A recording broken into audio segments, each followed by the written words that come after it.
അച്ഛൻ ഞാൻ പറയുന്ന കൂടെ ഒന്ന് കേക്ക്. നീ പറയുന്നത് കേൾക്കാൻ വേണ്ടിയാണോ ഞാൻ നിന്നെ ഇതൊരു വളർത്തിയത്? അപ്പൊ എന്റെ കാര്യങ്ങളൊക്കെ തർക്കത്തിനും പറയുന്നോടി. അടിക്കല്ലേ മിണ്ടി പോരുത്.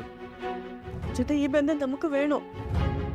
ഇവളെക്കാളും 10 വയസ്സിന് കൂടുതൽ അയക്ക്. അതുകൊണ്ട് ഇതുപോലൊരു ബന്ധം ഇനി വേറെ കിട്ടോ? ഞാൻ അവർക്ക് വാക്ക് കൊടുത്തു കഴിഞ്ഞു. അവക്ക് 19 വയസ്സായിട്ടുള്ളൂ. കോഴ്സ് വരെ കംപ്ലീറ്റ് ആയിട്ടില്ല. ഞാൻ നിന്നെ കെട്ടുമ്പോൾ നിനക്ക് എത്ര വയസ്സായിരുന്നു? 18. അത് അന്നത്തെ കാലമല്ലേ? മിണ്ടി പോരുത്. ഇനി ഞാൻ പറയുന്നത് ഇവിടെ നടക്കൂ. ഇതിനെപ്പറ്റി ഒരു സംസാരം ഇനി ഇവിടെ ഇല്ല.